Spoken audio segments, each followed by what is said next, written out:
अहमदाबाद में जो हुआ वो हत्या है या हादसा, हत्या कहे या नरसंहार। इस रिपोर्ट को देखकर आप खुद समझ जाएंगे कि आखिर इसके पीछे की वजह क्या है, क्योंकि पहले ही आपको बता दूं कि ज्यादा से ज्यादा फायदा या यूं कहे मुनाफा कमाने के लिए अमेरिका की एक कंपनी बोइंग ने भारत में एक नरसंहार कर दिया है। और इस नरसंहार के लिए जिम्मेदार कोई और नहीं बल्कि बोइंग कंपनी है।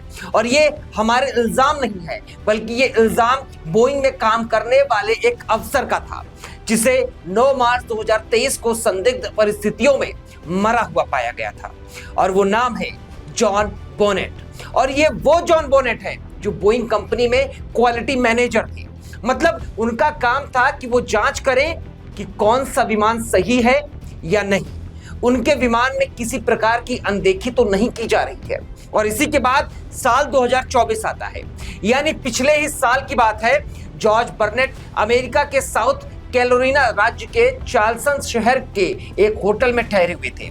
9 मार्च 2024 को होटल की पार्किंग में संदिग्ध परिस्थितियों में उनका शव मिलता है और कहा जाता है कि उन्होंने खुद को गोली मार ली थी। पुलिस ने जांच की और जांच के अनुसार उनके पास से एक नोट मिला था, जिस पर यह लिखा था कि मैं अब और नहीं कर सकता। मैं प्रार्थना करता हूं कि बोइंग को इसकी कीमत चुकानी पड़े। और बोइंग वही कंपनी है जिसकी वजह से अहमदाबाद में ये भीषण नरसंहार हुआ है और जिसने ये विमान बनाया था।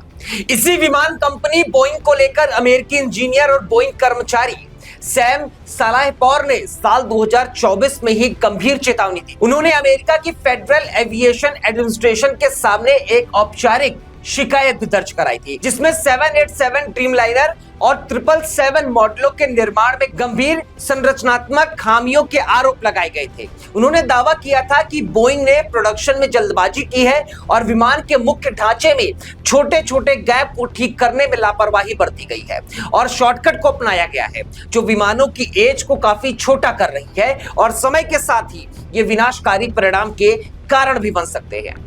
गौरतलब है कि साल 2021 में ही FAA और बोइंग ने 787 ड्रीमलाइनर की डिलीवरी को लगभग 2 साल के लिए रोक दिया था और 2 साल बाद बोइंग ने कहा था कि विमानों में आने वाली जो कमियां हैं उसको दूर कर दिया गया है और विमानों की सुरक्षा में अब यहां से कोई कमी नहीं है। लेकिन सलाहपौर ने तब भी कहा था कि विमान में कमी आज भी मौजूद है। उन्होंने जोर देकर कहा था कि कुछ हिस्सों को फिट करने के लिए कर्मचारी उसके ऊपर कूदते हैं, जिससे उन्हें पूरी तरीके से असुरक्षित बना दिया गया है। यानी जब विमान के ऊपर कर्मचारी कूदते हैं, उसको सही करते हैं, लेकिन उससे भी असुरक्षा का जो खतरा है वो इसमें मौजूद रहा था। इससे पहले भी साल 2013 में बोइंग 787 ड्रीमलाइनर के लिथियम आयन की बैटरी में आग लगने के कारण पूरी ड्रीमलाइनर फ्लीट को 3 महीने के लिए ड्रीमलाइनर है उसको ग्राउंडेड रहना पड़ा था। कई सारी तकनीकी खामियों के बाद ये ड्रीमलाइनर को उड़ाया जा रहा था। बोइंग का यह भी कहना है कि सब कुछ सही कर लिया गया है, लेकिन सलाहपौर का कहना है कि ये मुद्दे अभी भी बने हुए हैं और इस पर अभी भी कोई ध्यान नहीं दिया जाता है। अब आते हैं बर्नेट पर। बर्नेट ने अपने बयान में यह कहा है कि बोइंग में प्रोडक्शन लाइन में कई ऐसे पार्ट्स को लाया गया है जो बेहद ही रद्दी किस्म के थे। और इसी बयान में बर्नेट ने यह भी कहा था कि बोइंग विस्फोट तक के खतरे को दरकिनार कर रहा है। बर्नेट ने अपने बयान में यह भी कहा था कि बोइंग ने सुरक्षा कारणों और सुरक्षा उपकरणों के साथ साथ क्वालिटी कंट्रोल के इंस्पेक्शन को पूरी तरीके से ध्वस्त कर दिया था, क्योंकि अगर क्वालिटी कंट्रोल पर बात होगी तो जांच होगी और जांच होगी तो इसमें वक्त लगेगा और बोइंग के पास वक्त की भारी कमी थी। आपको बता दें कि बोइंग 787 ड्रीमलाइनर के डिजाइन और निर्माण का काम साल 2003 में शुरू हुआ था और साल 2011 में पहला ड्रीमलाइनर है उसको कंपनी ने डिलीवर किया था। एक ड्रीमलाइनर की कीमत करीब 1000 करोड़ से 1300 करोड़ रुपए तक हो सकती है। बोइंग कंपनी के अनुसार मई 2025 तक 787 ड्रीमलाइनर के लिए दुनिया भर से करीब 2137 ऑर्डर मिल चुके हैं, जिनमें से 1089 जो विमान है उनकी डिलीवरी हो पाई है।